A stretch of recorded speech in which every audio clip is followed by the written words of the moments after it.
And welcome back to episode 2 with Dev and Matt. We are Football Is Groovy. How are you doing, Matt? Good on yourself. Yeah, good, thanks. No complaints. Yeah. Yeah. We're going to review football again. Gonna review football, gonna talk about what's happened and what's to come. So today is Sunday. Today is Sunday. This All is day. match day 12. Match day 12 of the Premier League, yes. Yeah. So yesterday we had a couple big games. Today also a few big ones. But yesterday was some well, there was the Manchester Derby. There was also Chelsea-Everton. So pretty big games. Pretty big games. Obviously, highlight was the Mancunian Derby. Quite a lot to say about that, but also not a lot to say about it.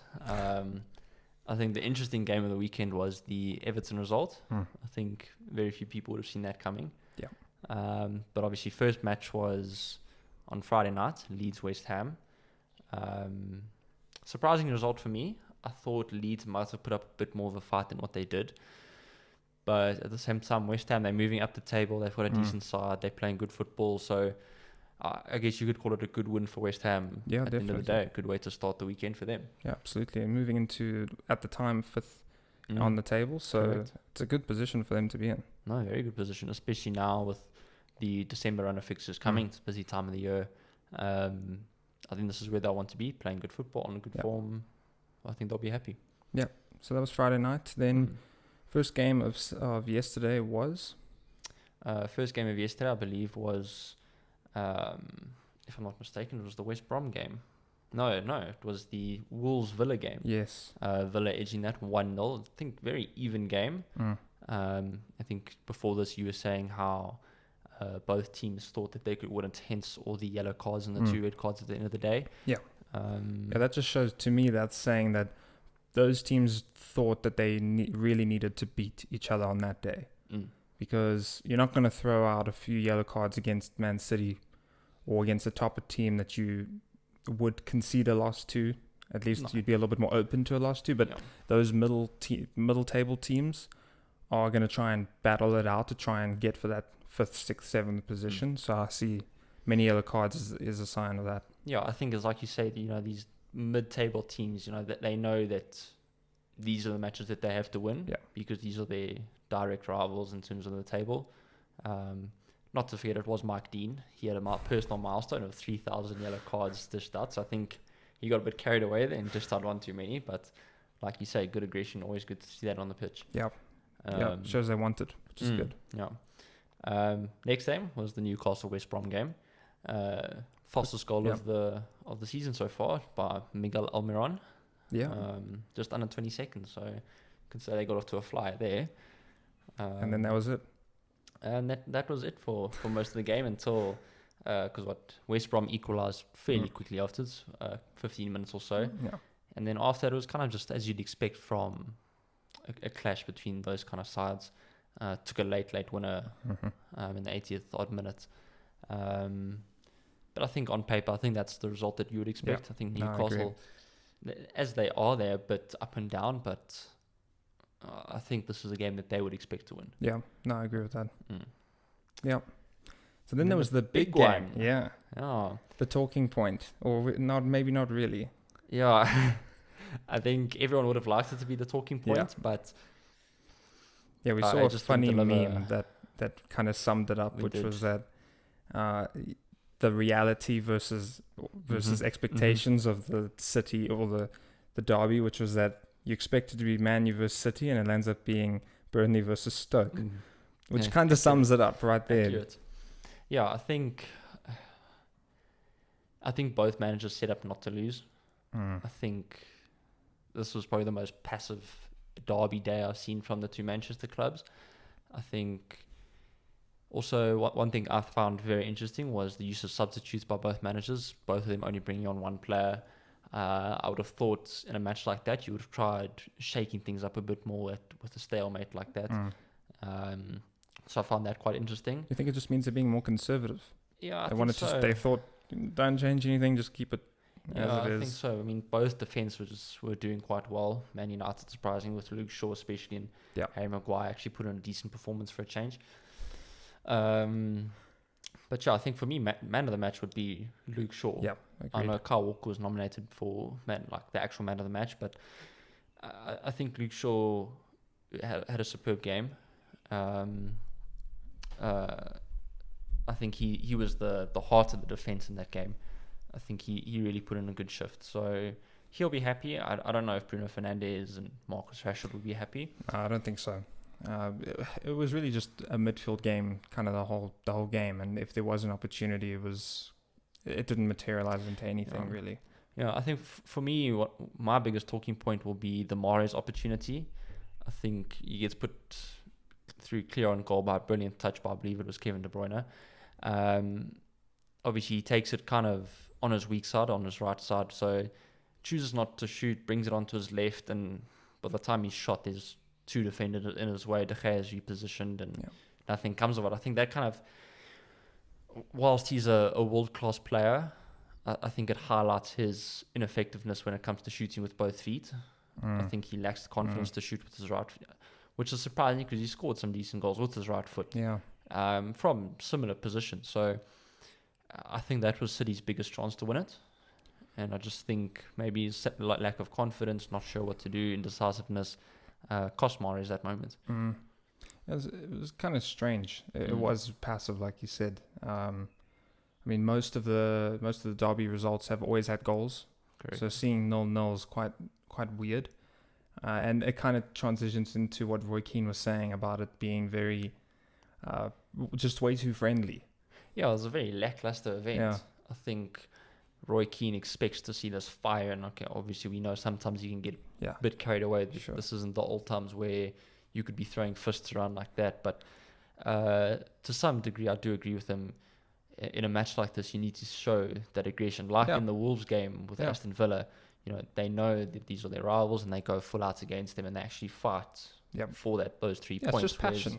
Just wanting to win for your club. Yeah, exactly. I didn't see any of that from either side.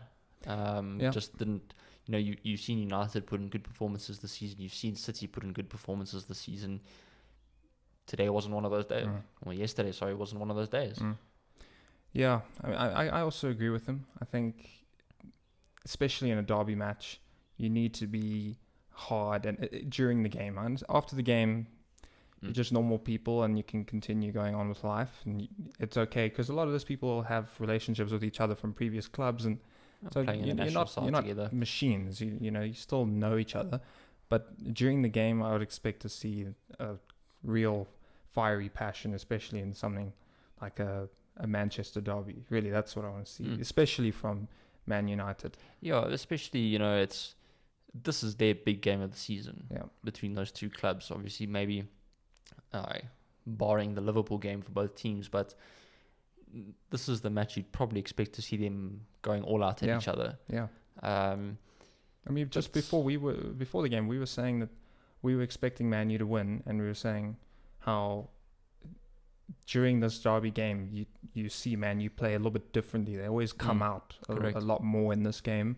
And even though City traditionally holds the ball so well in their games, I don't typically see that in the derby game.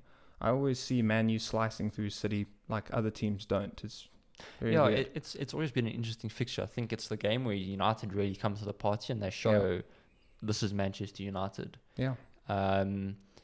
You think of previous results where City have won the league and everyone's expecting City to absolutely just walk over Man U. Yeah. But United put up a fight and they scored 3 goals against City. Yeah. So I think it was definitely an interesting match compared to the historical result of that fixture. Yeah. I wonder what that says about their temperament for the rest of the season. Yeah, look, I think both sides have had somewhere between tough and unexpected seasons so far. I think neither club have done as well as what they would have hoped. Yeah. United have obviously recently just dropped out of the Champions League, but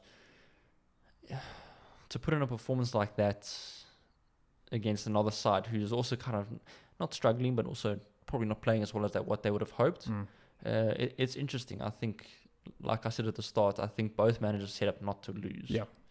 I can agree. I mean, that being said, Man U undefeated in 5 games, so I'm sure they're walking away with at least a positive. And City managed to pull a point in an away game, so they'll be happy with that. But still, I think we both expected more, but that's fine. Then the other game of the day, the surprise for the weekend so far, which is Everton beating Chelsea 1-0. And that one kind of shocked both of us because I really thought that Chelsea was going to take that. You thought enough to put money on it. Yeah, and that didn't work out well at all. No, not at all. So, but I thought Chelsea would be the team that, maybe not in this game, but over the season, would be the team that concedes the least goals, has the most clean sheets.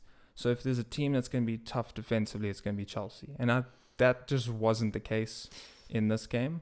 I was taking a look at some of the stats for Silva, and it wasn't up to par of his other games, which probably contributed to the penalty and just generally giving Everton some chances.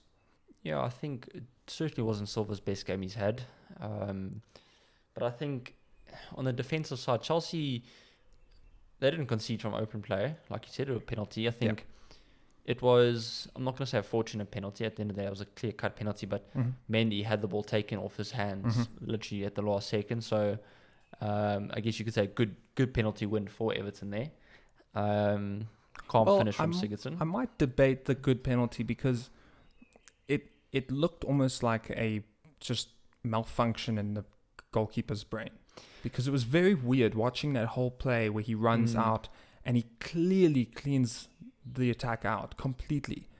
I mean, it was so strange how he went for the ball and how everything happened. It looked like he just really wasn't focusing in that moment. He shouldn't have come out at all. Yeah, I think you saying he shouldn't have come out, I think that's the right call. I think he misjudged how close, I believe it was, Calvert-Lewin was to the ball, and obviously Calvert-Lewin managed to get his foot on it inches before Mendy managed to get his hands, and obviously the rest is history.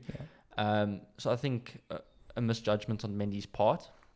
I think maybe a bit of lack of faith in his defenders to do their job and actually make sure that Calvert-Lewin isn't getting into that kind of a position.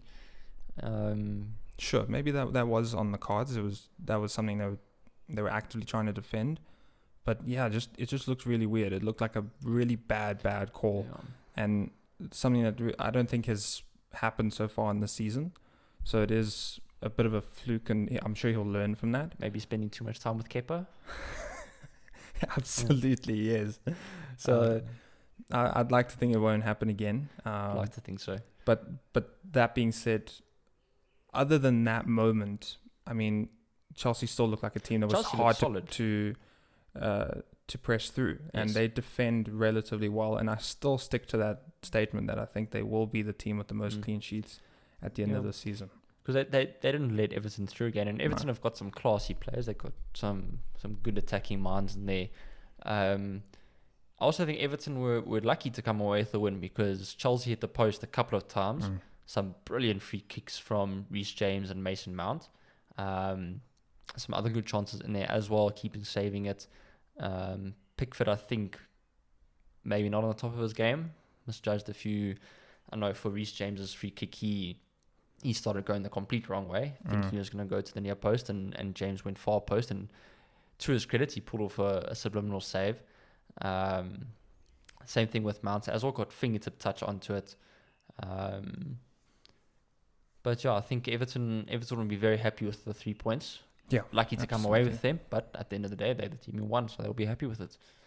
Yeah, and a clean sheet against Spurs, and now a clean sheet against Chelsea. So maybe there's a good big game temperament that's being set in that club, probably from Ancelotti. That I bet that's where that's coming from. Yeah, I think he set up well against the two London sides. I think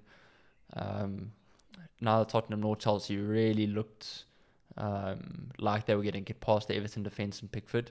When you consider the two goals, both of them were from set pieces, the free kick and the penalty. So Everton setting up good defensively. I think they've got a strong back line. I think when those guys are on form, I think it'll be tough for any team to get past them. Yep. And I think that is paying a lot of dividends to their season at the moment. I think keeping those goals out and allowing Rodriguez, Calvert-Lewin, Sigurdsson and the other guys up front to take the pressure off of them to have to score 2, 3, 4 goals each match. They know one goal could win it for them.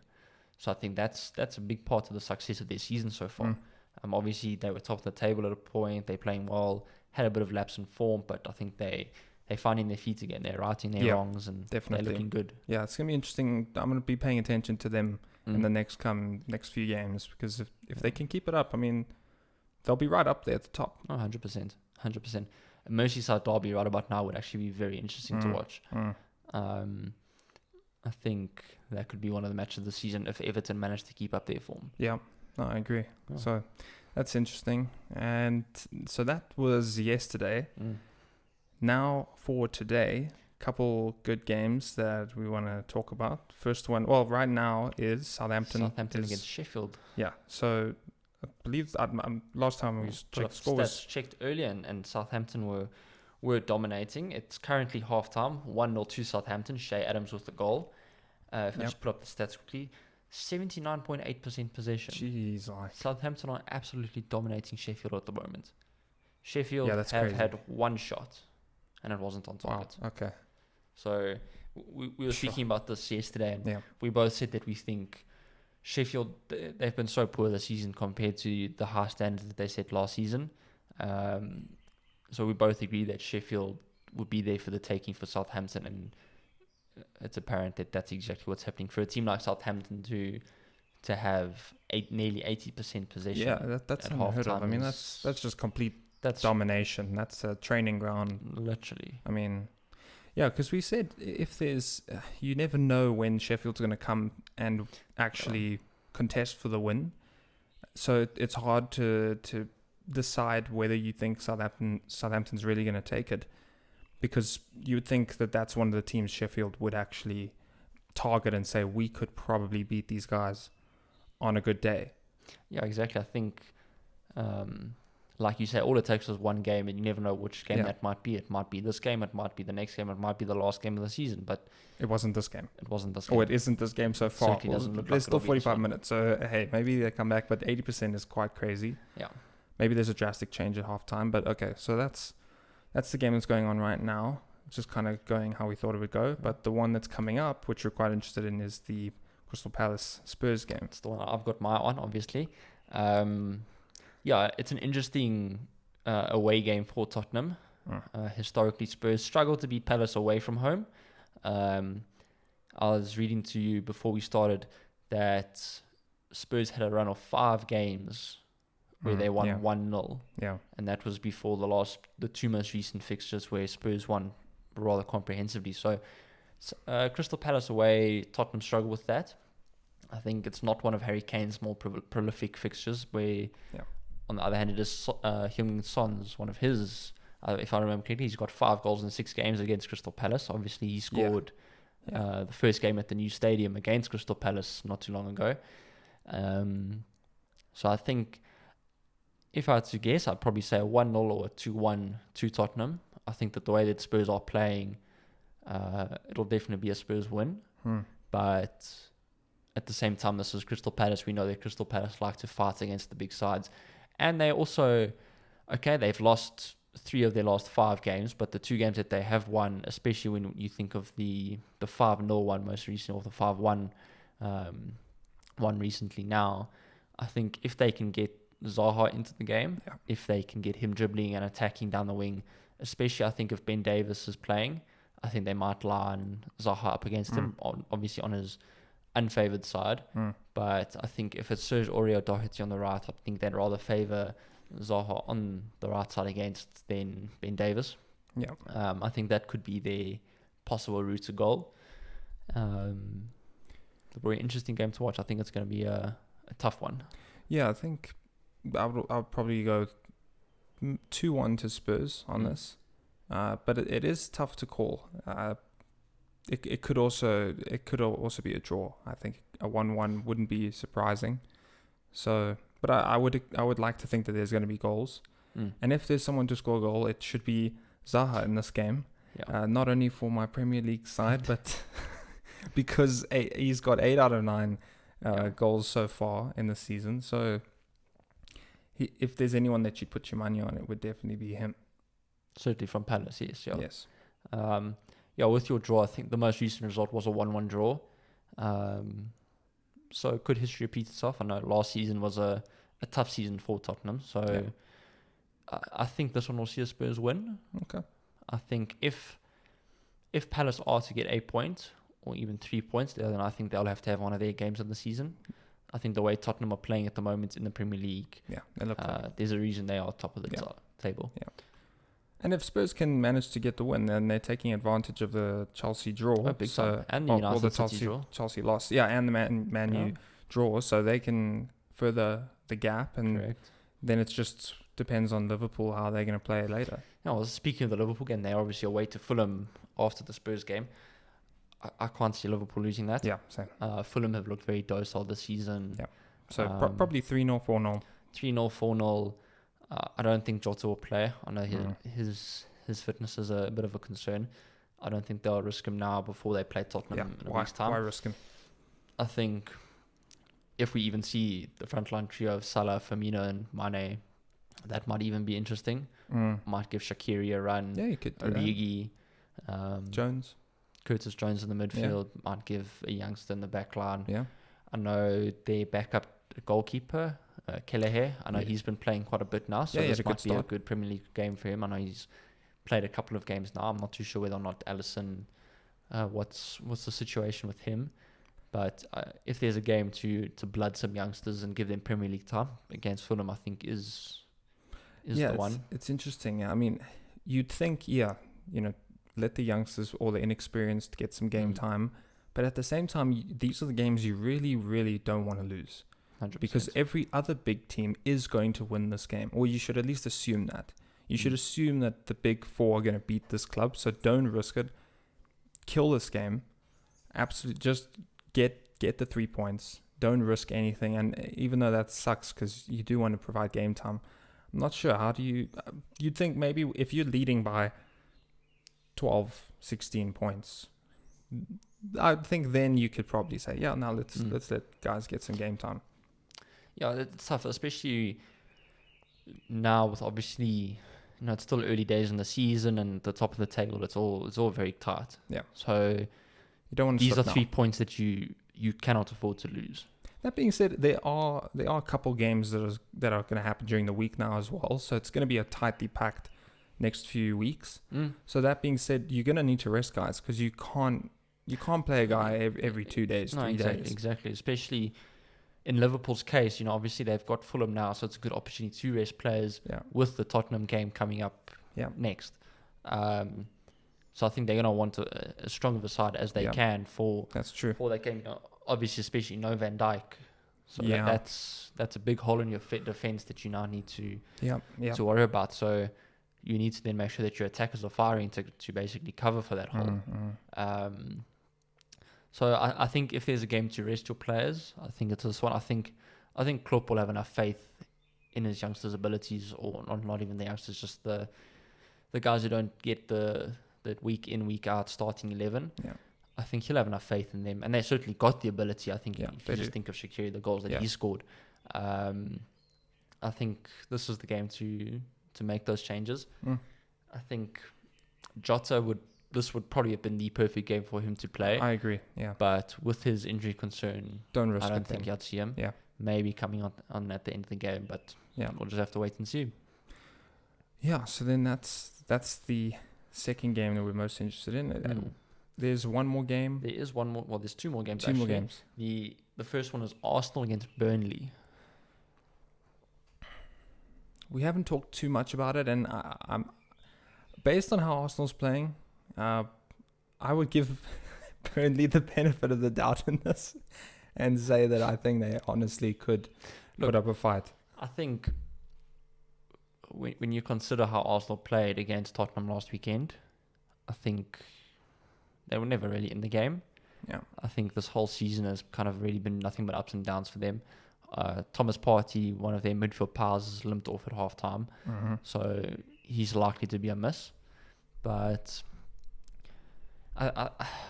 Burnley for me are a bit of a conundrum because they've got 2 good goal scorers up front in Chris Wood and Barnes, but they're just not firing this season. Yeah.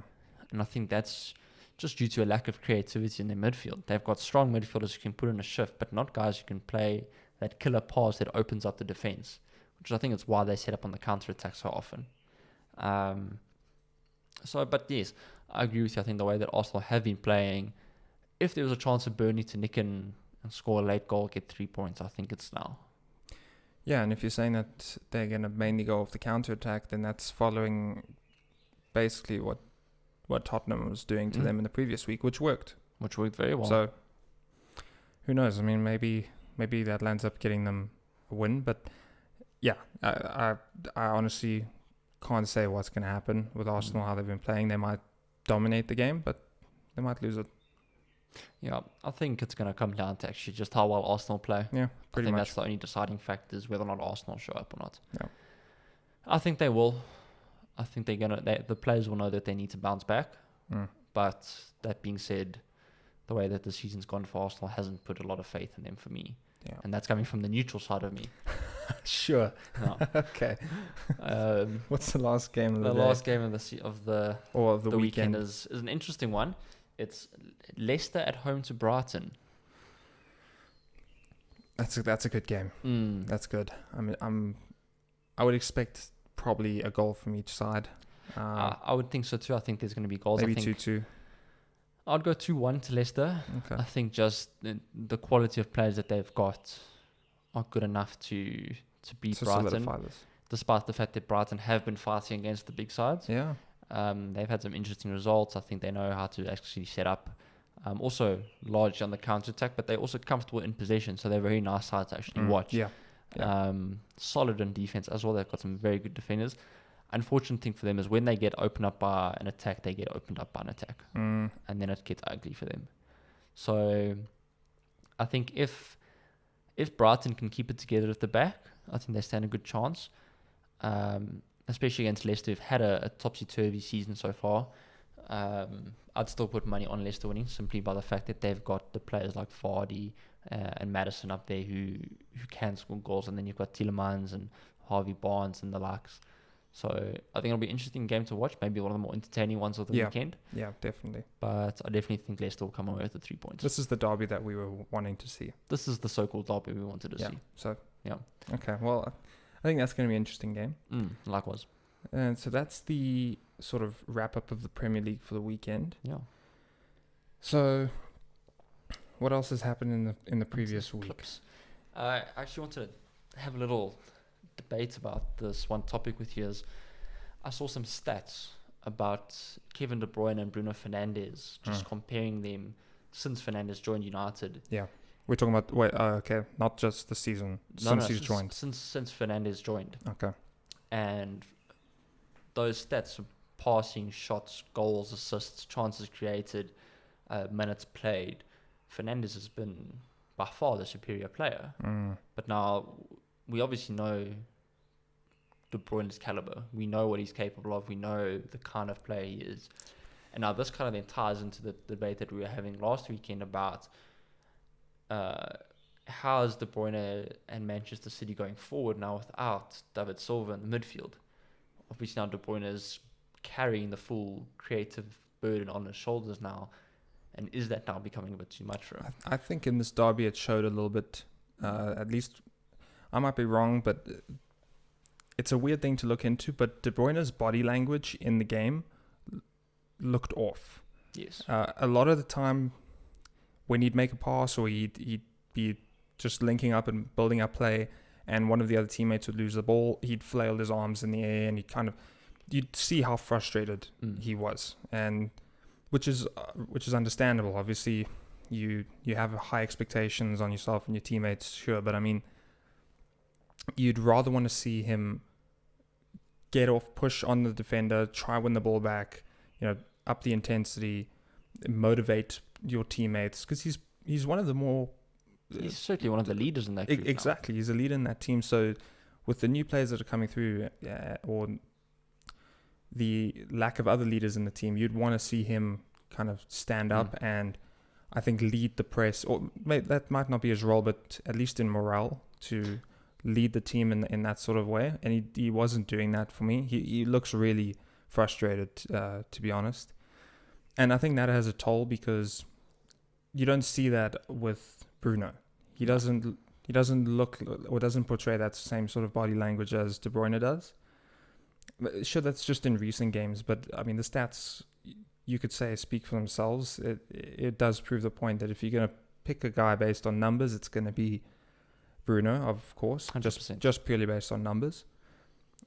Even with the argument that De Bruyne has, we know what his caliber is, I'm quite hesitant to argue based on that, purely because the majority of that caliber has been seen with him playing next to David Silva. And I'm not sure if I'm willing to bet to pick a player based on how he's played with a single other player. So I would say that Bruno wins this debate. Yeah, I'd agree with that as well. I think Fernandes has come into United's side and he's taken control. He's taken charge. He's doing what people thought Pogba would do. He's been that creative spark. He's been the heart of the midfield, and I think he's fulfilling that classic number 10 role of getting the ball, distributing, dribbling, passing, running, the full works. Yeah. And I think then on top of that, he's also got the leadership mentality. We've heard him criticize the attitude at Manchester United and all of that, and speak out against players who aren't fighting for the badge and all of that. So I think, based purely on that, De Bruyne, I don't think he can handle the creativity side and then the leadership side. Yeah. I think with David Silva there, Silva was the leader. He was marshalling those front three guys. Okay, shift across, do this, do that, press now, cut the passing lane. Whereas I don't think De Bruyne is doing that. I think De Bruyne just wants to be on the ball. He wants to be playing the cutthroat pass. He wants to be taking the shot from distance. And I think trying to be the focal point in that midfield is now taking a toll on him. That might not have been his choice. It's probably just because of the lack of depth or players that can fit the role that Silva had. So they have a problem there. That maybe it's not his choice. It's just what he's been pushed into. But even beyond that, I think the way that a player acts has a lot more impact than what people give credit to, because they've talked about, or at least from what I've read about Ronaldo's influence at Juventus, is that I think Pirlo even said they're addicted to him, in that he has such an aura that, and his intensity and his attitude that he brings to the team, not even just in terms of how he plays and the goals, just the fact that you know who you're playing with and you know what he stands for and the high expectations, it ups your game. Being around a player like that will up your game. And I think when you're around players that land up very visibly displaying their emotions like that, like the way he was in that game, that can be very demoralizing.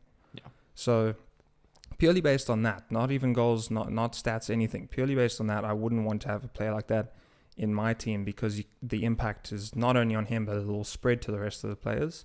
Certainly when he's one of the guys who've been at the club for this period of time now. He's been there for a long time. Yeah. And he's the heart of the midfield. Guys look to him all the time. Yeah. If there's an attack, he's probably involved in it. Yeah. So to see a guy now loses the ball and he throws his arms up and then he starts walking back. Yeah.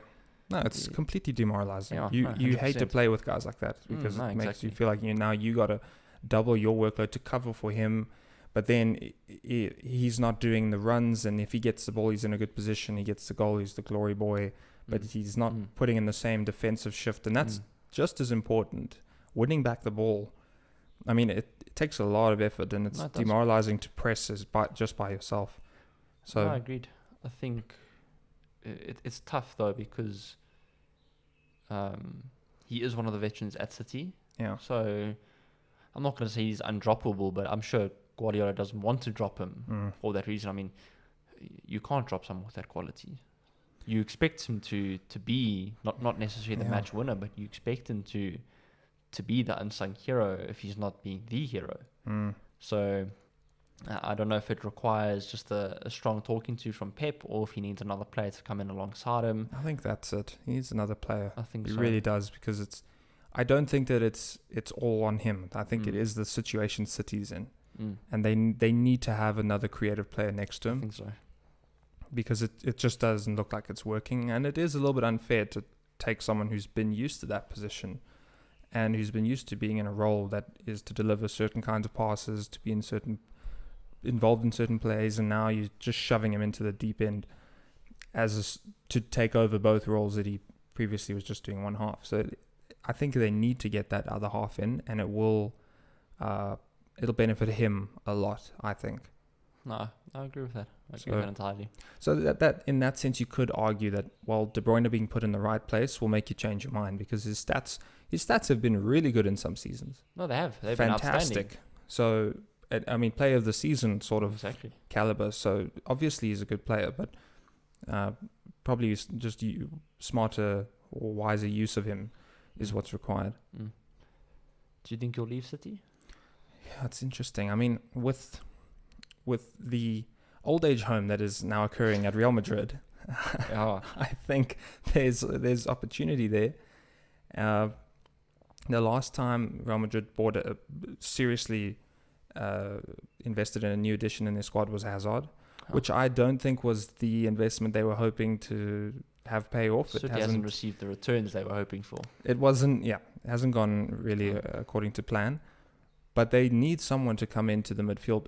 I say that, but Kroos just delivered an amazing performance against Atletico Madrid. He didn't miss a single long pass. No.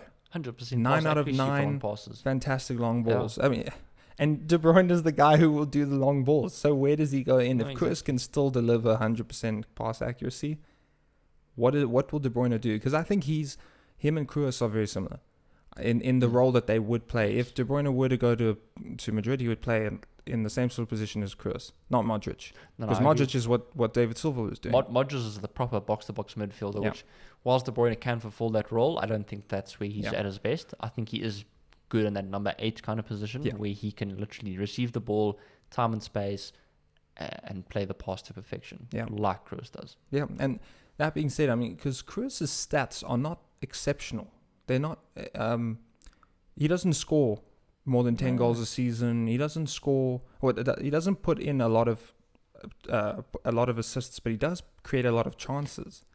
And he is a player who's capable of just pure brilliance. You've seen what he's capable of doing, which is very similar, I think, to how De Bruyne is viewed.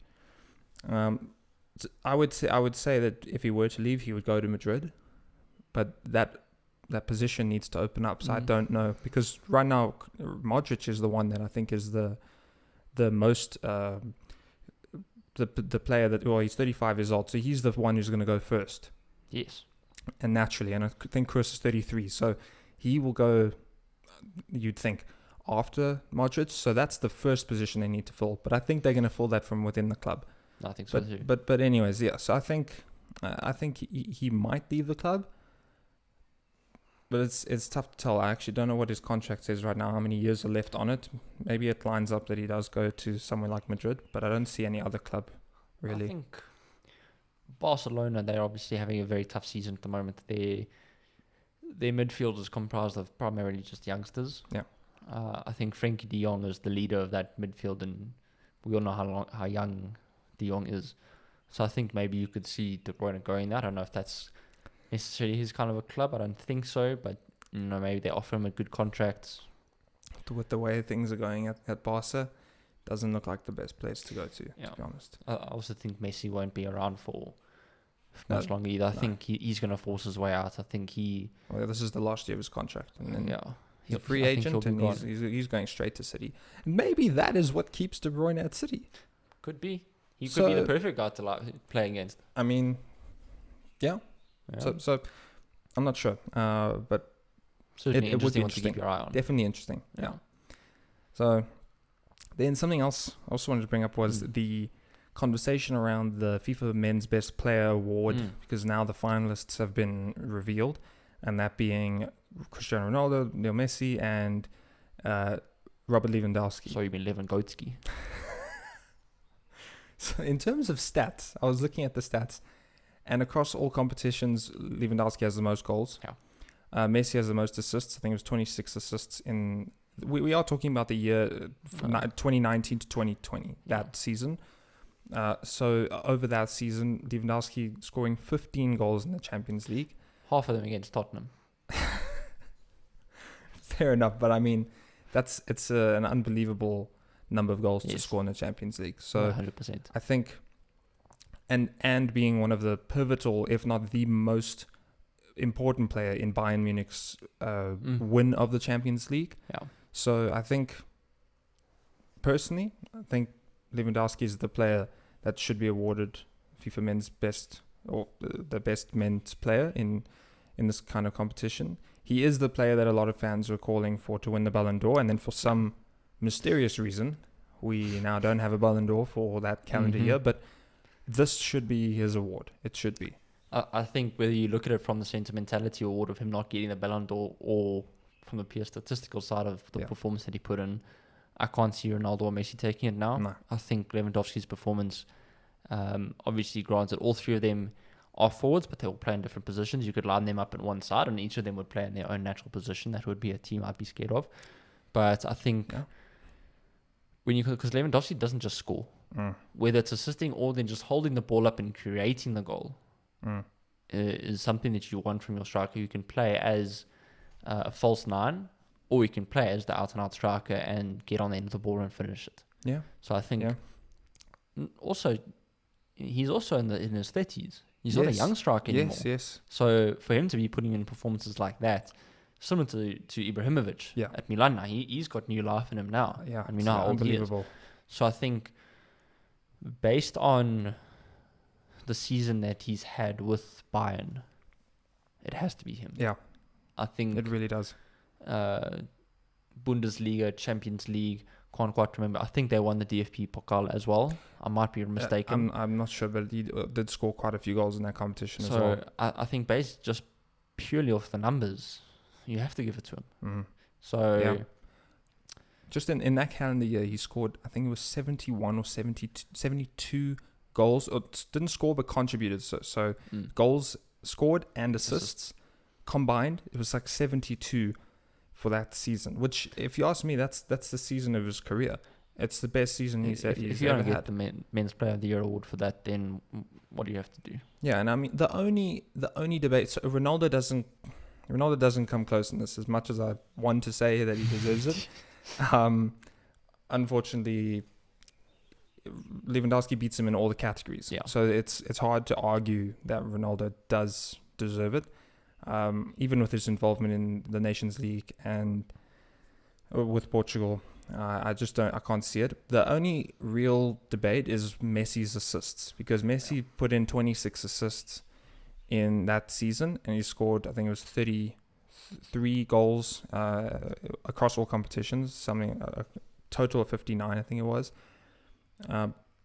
That's the only real debate, is the assists and him as the best player, because it's not saying, who was the player. The award isn't called who's the player that scored the most goals or contributed to the most goals. It's called who's the best player. Exactly. But Messi didn't contribute to Barca winning La Liga, because Real Madrid won La Liga, and he didn't contribute to the Champions League. No. So in fact, he got shown up by Lewandowski's Bayern. Right. So if you're talking about just those two competitions, Bayern Munich won the Bundesliga. Bayern Munich won the Champions League. Lewandowski scored the most goals across all competitions. I mean, it doesn't make sense for him not to. It has to be in. Yeah. So, I mean, I'm sure I could go on a lot longer, but really the numbers kind of says it all. Yeah. So I really hope that he does win it. I hope there isn't some sort of scandal in this, and I think fans will really be happy. General football fans, because people have been calling for him to win the Ballon d'Or, and this is at least a silver lining that at least he can take away. Yeah. I think the last thing we want to talk about is a comment made by Jose Mourinho. Yes. Regarding the Champions League and Europa League knockout rounds, where the teams placing third in their Champions League group drop down into the Europa League knockout round. Mourinho believes that it's unfair, and that he thinks that they shouldn't do it. Yeah. He thinks that it's unfair on the Europa League teams to have these Champions League sides now dropping into their competition. Yeah, as we talked a little bit about it before recording now, and really, for me, what it comes down to is that there's two things. One, they're two separate competitions. Mm-hmm. So it doesn't make sense that clubs that get eliminated from a competition can automatically move into another competition, even if the the standard of the clubs in that other competition is lower. In fact, that should be the reason why they shouldn't be pulled into that competition. Yes.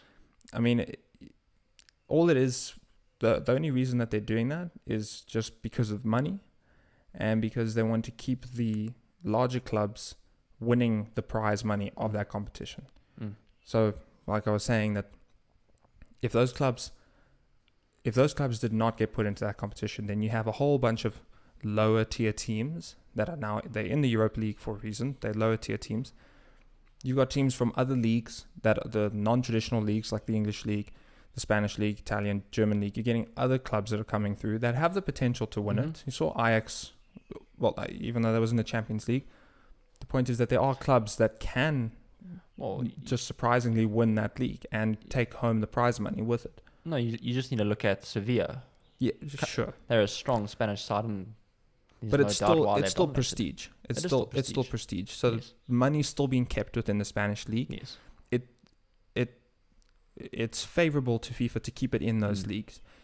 If that money was going to other leagues like the Belgian league, the Portuguese league, even I would argue now, the Turkish league, much smaller leagues in the European sort of area, that's not what they want because it's going to clubs that are outside of the clubs, the traditional big clubs, the clubs with money. Yes. They want to keep that money in the same place. So that's the only reason. Mourinho was the one who said this, not recently. I think it was actually a while ago that he brought up this sort of opinion that the clubs shouldn't be coming down. I think that was more, he was saying more from a competitive sportsmanship sort of point of view. But which is kind of where I agree with him is, you've got these teams now. Obviously, the competition between the clubs is relative. Teams in the Champions League are stronger, teams in the Europa League are weaker, but relatively speaking, it's the same level of competition. Right.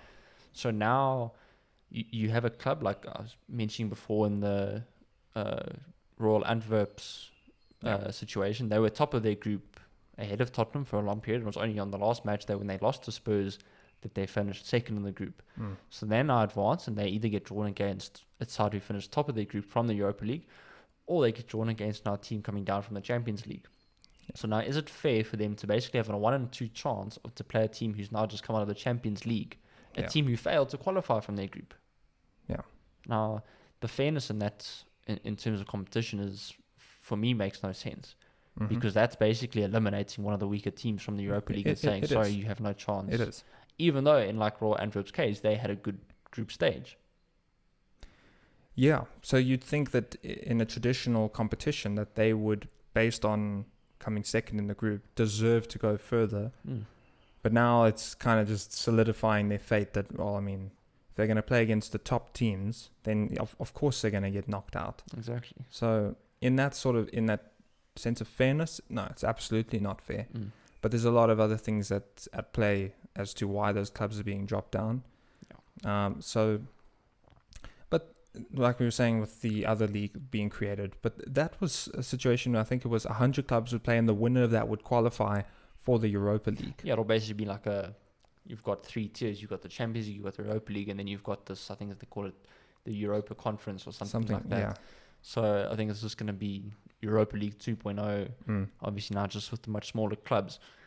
But see, with that competition, it would not make sense if teams from the Europa League, like I'm reversing it and giving a hypothetical, but it wouldn't make sense if you had 100 teams competing there. The ones that get to the last 16 have to play against a team that gets eliminated from the Europa League. No, it wouldn't. You're going to kill the competition. Obviously, you know who's going to win. Maybe if they don't, it's a unexpected event, but chances are that it's going to be one of those higher or bigger teams that's going to win. So you know exactly what's going to happen. No, exactly. But that being said, the Champions League format is changing. There's a proposed change. There's talk about changes to the Champions League, which is quite interesting. That looks pretty interesting because there's been talk about this, like a super league, where basically the richest clubs wanted to get into their own little 10 club league, and it's all the big clubs that we know. Yeah. And that was just to create more spectatorship, to bring more money into another league with more rights, and it's just money. And so to prevent that from happening, I understand that this league would then, basically there's been an argument against the way that the group stage works. So the number of group stage games is less in this format versus the Swiss system, where they will play, I think, 4 more games. Yeah. So there'll be conflicts with other cups and other leagues that are happening. But I think I'm in favor of this change because you get to see a lot more group stage games. But then even with the knockout, the way that it works is that number 1 plays against number 16, number 2 plays against number 15. So you're getting a nice, you get value for where you finish in the group. The yes, higher you are, there's incentive to finish higher because you can play against a supposedly weaker team, which is sort of how the Cricket World Cup works. It's how rugby, it's how the Super Rugby works and all of that kind of stuff as well. Yeah, and so I think it's I think a more fair system because to truly get to the end, you have to be one of the best teams, and that way you also get to see the greater spectacles at the end. Because otherwise, what then ends up happening is you get, because of the luck of the draw, Real Madrid gets to play against PSG in a quarterfinal, and now you know that one of those two is not going further, but you know that the loser of that game, it could potentially be the runner-up of the Champions League. They're still a really good team. So like this, you get to see supposedly the best matchups at the end of the competition, and hopefully that prevents the Super League from occurring, which I think is not a good idea. This format certainly for me would be a lot more attractive. I think you get to see teams battle it out to actually finish higher in the group stage for the sole purpose now you can play against not necessarily a weaker side, but a side that's maybe not been on form in that league. So, and then for that exact reason, then as well, you eliminate the chances of in the round of 16 you get 2 big clubs facing off against each other, and that's the end of the road for one of those big teams. Because obviously, yes, everyone likes the underdog, but at the same time, you want to see a final against 2 big sides. Yeah, you do. You don't want to see a one-sided final. Luckily, this past Champions League was actually good. We got to see 2 new clubs that I haven't seen a matchup between Bayern and PSG in a final. Yeah. So that was good. It's better than seeing, I think, Real Madrid Dortmund or Real Madrid Atletico for the 4th time. No, exactly. So, it's nice to see something new as well. I think and change is always good. Yeah. I think it keeps things alive. It keeps fans interested. I think it could only have good benefits. Whereas I think if they were to go the route of the Super League, I think it would just be negative after negative with that. Yeah, it's just going to be money kept in the same circles. So I'd really like to see other leagues, especially the Portuguese league, come up, and because there's been a lot of talent that's come from that league. So to see money invested in those places would be good. But cool. I think that's everything we wanted to talk about. It is. We got we can probably tune into the last 20 minutes of this game now. Yeah. And then hopefully see Tottenham pull a win out of this. Stay top of the log. Yeah. Cool. Thanks for listening. Thank you very much.